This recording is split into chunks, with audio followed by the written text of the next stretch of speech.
davanti alla Sala d'Ercole di Palazzo d'Accursio di Bologna per l'inaugurazione della mostra fotografica Box 202. In apertura l'artista visivo Andrea Bernabini, autore delle immagini, e la dottoressa Francesca Ritti, responsabile dell'ufficio stampa di Ipogroup Cesenate, presentano il progetto. Ma questo qui è stato il frutto di un lavoro di 2 anni di reportage commissionato dalla Ipogroup e che mi ha portato appunto a realizzare questa serie di immagini che sono 164 che sono contenute all'interno del libro Box 202 e è stata fatta una selezione di 64 immagini per realizzare questa esposizione che sta girando un po' tutta l'Italia. Adesso in questo palazzo meraviglioso, appena ho visto che all'interno di questa sala c'era l'immagine bellissima di Ercole, è stato un legame molto facile con la forza e la potenza dei cavalli. Quello che ho cercato di esprimere in questo lavoro è proprio stato l'amore che ho notato e diciamo questa tribù che ho trovato all'interno dei box. La fotografia mi ha dato questa grande possibilità di capire che l'amore e l'emozione che ne consegue potrebbero veramente governare il mondo. Il progetto è nato dalla volontà appunto di documentare tramite fotografia il mondo delle scuderie, dando appunto un focus particolare non tanto alla dimensione agonistica delle corse, ma a tutto quel mondo così affascinante che vive attorno al cavallo, nella sua cura, nella sua preparazione, alle emozioni che stanno dietro alle corse e anche ai sentimenti di delusione o di vittoria che stanno nel post corsa. L'inaugurazione è stata aperta dall'assessora allo sport del Comune di Bologna Roberta Licalzi e dalla presidente del quartiere navile Federica Mazzoni. Abbiamo parlato delle emozioni che lo sport regala. Sì, un binomio vincente che fa sempre più parte di questa città. Abbiamo visto alcuni scatti meravigliosi, questa è arte, è cultura, che fotografa e valorizza i cavalli e tutto il lavoro che c'è, che si fa all'ippodromo, che fa Ipogroup in particolare nella nostra città, nel quartiere navile, che è uno dei quartieri della nostra bella Bologna, e l'emozione che emerge da queste bellissime fotografie è qualcosa che sicuramente riuscirà ad appassionare non solo coloro che già vengono a vedere le corse, ma anche che hanno voglia di vivere un pezzo della città e le emozioni che questi cavalli trasmettono. L'ippodromo, come abbiamo detto, è un valore aggiunto al quartiere navile. Assolutamente, sono molto felice che un pezzo così importante come l'ippodromo sia qui in comune con questa bellissima mostra che fa vedere esattamente quanto di importante, di prezioso rappresenta l'ippodromo, perché ha una storia molto importante per la nostra città, una storia che dobbiamo rinnovare, rilanciare, proprio anche facendo vedere il valore delle attività e anche l'importanza del contatto con questi meravigliosi animali che sono i cavalli, e io come presidente di quartiere vorrei che sempre di più si diffondesse anche questo messaggio e che l'ippodromo diventasse sempre di più, anche con il parco, anche con tutte le attività dell'ippodromo, un luogo, un punto di riferimento per tutte le famiglie, i cittadini e i turisti di Bologna.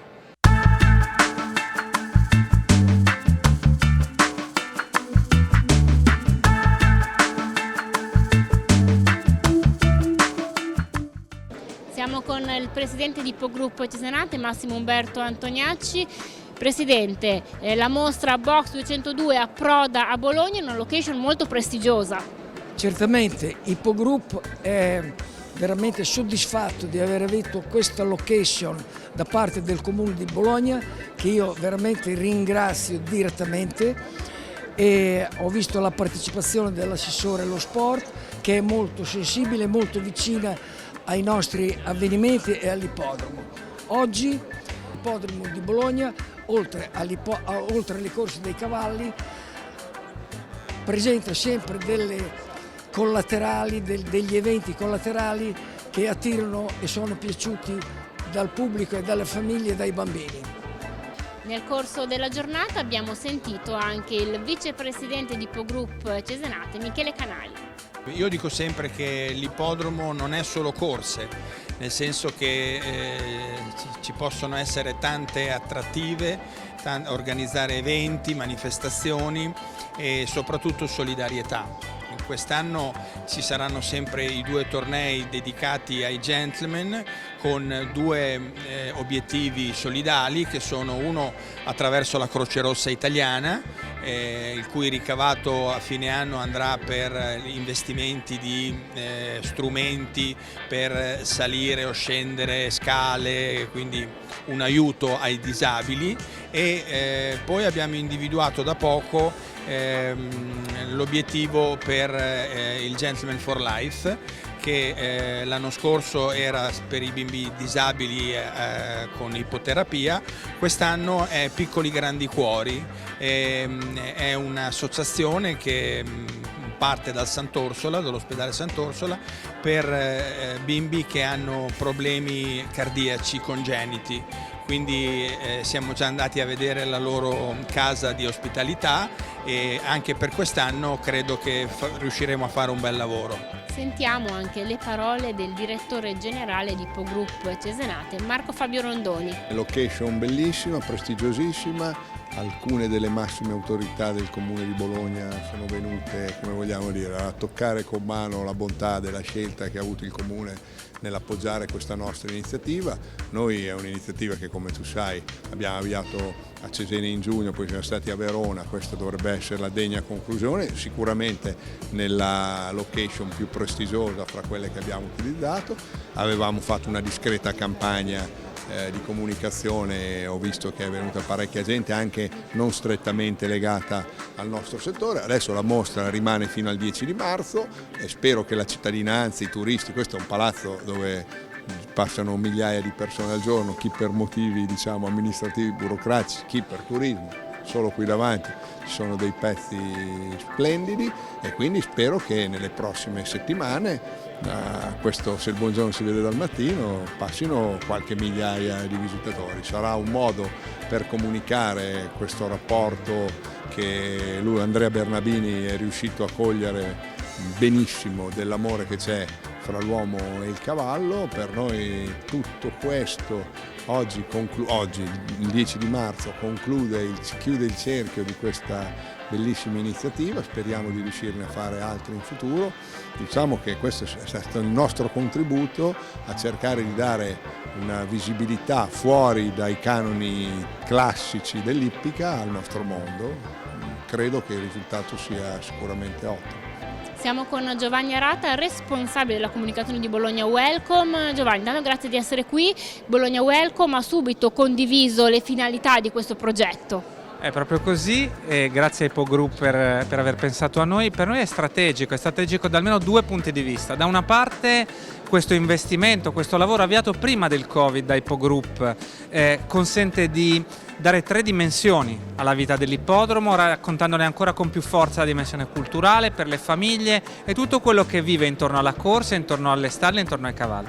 E in secondo luogo corrisponde a un'idea di allargamento territoriale, quindi abbiamo una città che è fatta di quartieri, è fatta di luoghi storici, un ippodromo di 90 anni questo anno, tanti auguri, e avere l'ippodromo così forte, così radicato nel quartiere ci consente di dare una dimensione di visita in più in una zona che non è il quadrilatero centrale della città, alle famiglie e alle persone che vengono in visita a Bologna. Positive sono state anche le prime impressioni dei visitatori. L'impressione, mi sono talmente innamorato che ho chiesto subito all'artista se mi potesse vendere un quadro, perché sono veramente molto belli, molto belli. Anche la cornice, i colori, cioè sembra veramente il cavallo che fosse qua con noi. Molto bello, complimenti. Chi ama i cavalli come noi e chi comunque ha fatto tanti sacrifici per avere cavalli da corsa, vederli in queste immagini che riflettono comunque momenti di vita reale del cavallo è veramente emozionante. La location è meravigliosa perché Palazzo da Curzio è storico, è qualcosa di, non lo so, dà un'atmosfera magica. E percorrendo poi la scalinata a salire e pensando che una volta erano i cavalli a salire quella, fa ancora più, non lo so, quel senso di leggerezza, di bellezza, comunque bellissimo. Siamo con Walter Cesarone, responsabile dell'ufficio tecnico di Ippogroup Cesenate. Walter, la stagione prevenire è ormai alle porte, il 23 febbraio infatti sarà l'apertura. Facciamo una panoramica di questi mesi che ci attendono. Buongiorno a tutti, sì, l'inizio appunto, il prologo stagionale sarà giovedì 23 febbraio con una giornata che ci auguriamo degna, insomma, del prestigio che ha acquisito via via Bologna nel corso di questi anni. Proseguirà con la solita cadenza del giovedì e della domenica, con qualche eccezione, con qualche divagazione al sabato, soprattutto nel mese di marzo ci saranno un paio di sabato, e la prima prova classica, che è il Gran Premio Italia, è programmata per il 2 aprile, domenica 2 aprile, con i 3 anni in pista. Si proseguirà con la cadenza di cui parlavo prima, con una particolare attenzione appunto all'aspetto tecnico della proposta, e poi chiuderemo in bellezza la stagione, questa prima parte di stagione, il 2 giugno con il Gran Premio della Repubblica, corsa riservata agli anziani, e la domenica appena successiva, il 4, con la giornata gentleman, ricalcando quella che è un po' la tradizione delle ultime stagioni e delle ultime annate, con appunto i gentleman a chiudere una stagione e dare appuntamento alla seconda / terza domenica di settembre, in preparazione appunto del Gran Premio Continentale. Questo è tutto. Io ricordo che la mostra Box 202 sarà aperta al pubblico a Palazzo d'Accursio dal 17 di febbraio fino al 10 marzo, mentre i cavalli torneranno in scena all'Ippodromo di Bologna giovedì 23 febbraio.